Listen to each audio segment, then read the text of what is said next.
Hallo, heute sind wir bei den Orcas.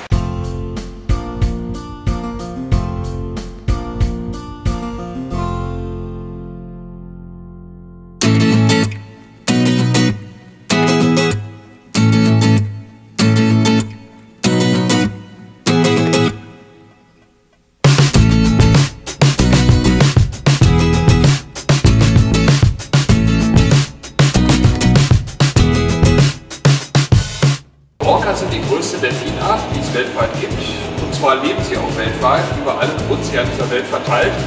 Und wir unterscheiden 10 verschiedene Ökotypen von Orcas. Die Orcas, die wir im Loro-Park hier haben, gehören im Großen und Ganzen dem Typ 9 hier, dem Typ Eastern North Atlantic an.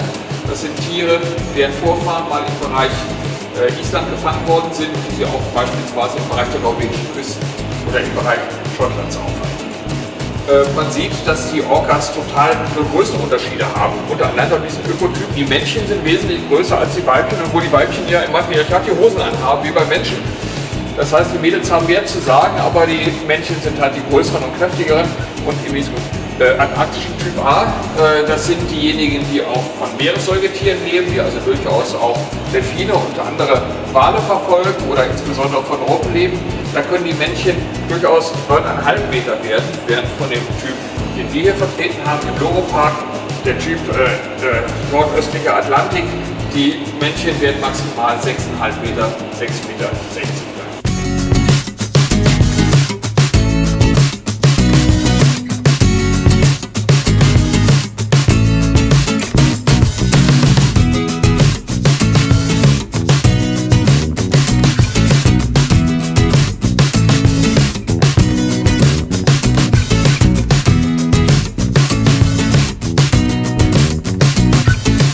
Ganz wichtig ist, sie gelten als Killerwale, ja alleine deswegen, weil bis in die 60er Jahre das Einzige, was die Menschen von den Orcas wussten, ist, dass sie blutrünstige Räuber sind.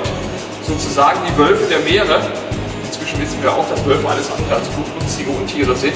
Und ähnlich gibt es auch Aufklärung zu den Orcas. Inzwischen wissen wir, dank der Delfinarien, dank Einrichtung SeaWorld oder seit 2006 eben auch des Loro-Park, dass Orcas sehr sensible Wesen sind, sehr hochentwickelte Wesen sind, sehr soziale Wesen sind, die eben im Matriarchat in der Familiengruppe leben und dass sie alles andere als dumme Trantiere sind oder blutrünstige Killer.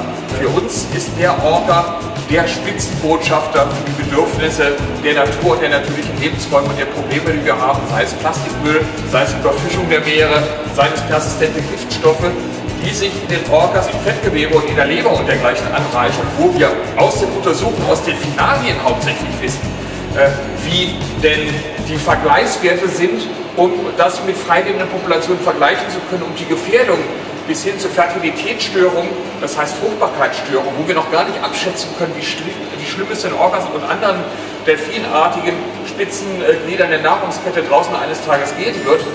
Diese grundlegenden Erkenntnisse kommen aus Delfinarien und werden dann sehr wohl kombiniert mit den Ergebnissen, die wir in der Freilandforschung entwickeln. Das heißt, was wir anstreben müssen heute, um den Tieren auch nachhaltig dauerhaft helfen zu können, ist die Verknüpfung von Freilandforschung mit den Erkenntnissen, die man im Delfinarium entwickelt hat, im modernen zoologischen Garten entwickelt hat.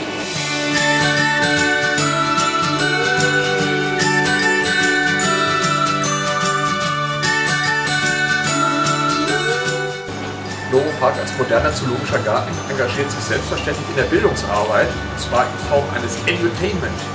Das ist ein Entertainment, in das die Education, die Erziehung, ganz unauffällig hereingepackt ist, weil wir haben es ja hauptsächlich mit Urlaubern zu tun. Eine familienfreundliche Einrichtung, auch in Deutschland ist es so, dass zoologische Gärten insbesondere von Familien aufgesucht werden, insbesondere in der Freizeit aufgesucht werden. Wer geht in seiner Freizeit schon gerne in die Schule? Ja, wie kann ich die Kinder dazu motivieren, ins Zoo zu gehen? Aber sie lernen am außerschulischen Lernort so ganz unmerklich. Und das ist das Prinzip, das Loro-Park sich auch zu eigen gemacht hat und nutzt, indem wir eben die Natur, den naturentfremdeten Menschen immer näher bringen, im Interesse des Natur- und Artenschutzes und letztlich auch des Tierschutzes. Wenn wir Orcas trainieren, tun wir das den Tieren zuliebe, weil sie bewegt werden müssen, weil sie unterhalten werden müssen. Die Menschen spricht das natürlich an. Was für uns ganz wichtig ist, ist natürlich, dass diese Information spürbar rüberkommt, dass sie die Menschen sensibilisiert, dass sie emotional anspricht, dann ist die Hälfte schon gewonnen. Und wir hören so oft, dass doch Naturdokumentationen heute die zoologischen Gärten ersetzen können. Nee, können sie nicht. Wer geht nicht gerne in ein Live-Konzert oder ein Fußballstadion? Ja? Wer erlebt Sachen nicht selber, authentisch, ohne die Mattscheibe dazwischen? Aber dieses Edutainment darf keinesfalls zulasten der Tiere gehen. Und deswegen haben wir uns als moderner Zoo uns auch der 5 Prinzipien, die bereits in England in den 60er Jahren erhoben worden sind, im Sinne des Tierschutzes verpflichtet haben. Ganz wichtig ist im Umgang mit den Tieren, dass man die 5 Prinzipien anhält. Das ist ein moderner Zoo natürlich automatisch zu verpflichten. Das tun wir selbstverständlich, insbesondere auch, weil wir unsere Tiere lieben. Was sind die 5 Prinzipien? Das gilt für das Training der Tiere, aber grundsätzlich auch die Haltung. Wenn wir unsere Tiere trainieren, haben wir uns strikt an die 5 Regeln zu halten. Die bedeuten, frei von Hunger und Durst, hier wird kein Tier zu irgendwas gezwungen. Das heißt, die Delfine, die Orcas, die Seelöwen, die Papageien, die werden etwa ausgehungert, wie es heißt, und müssten für ihre Nahrung arbeiten. Ich muss für meine Nahrung arbeiten. Ich tue es auch gerne hier im Europark. Die Tiere werden unter Beobachtung ihres Gesundheitszustands ernährt. Das heißt, sie bekommen ihre wohl ausgewogene Diät, egal ob sie gearbeitet haben, ob sie mitgespielt haben im Training oder nicht. Also frei von Hunger und Durst, frei von Unbehagen, das bedeutet im Prinzip dasselbe, ohne Zwang, frei von Schmerz, Verletzung oder Krankheit. Ein gewisser Rick O'Barry, der hat früher noch als Delfintrainer ganz anders gearbeitet und meint, seine Steinzeitmethoden aus den 60er Jahren auf die heutigen modernen Delfinarien übertragen zu können und macht auf die Art und Weise aus meiner Sicht ganz üble Geschäfte. Also er ist kein guter Mensch, das sage ich als Biologe, so, es gibt gute und schlechte Menschen. Frei, ihr natürliches Verhalten zu zeigen, und das ist für uns ganz wichtig. Aus unserer Sicht gehört dazu auch die natürliche Fortpflanzung.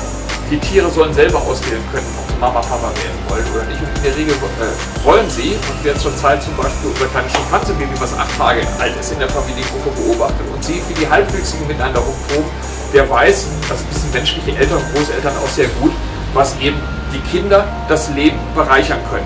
Wie kann ich für Tierschutz sein, wenn ich den Tieren diese elementaren Dinge im Sozialverhalten wegnehme?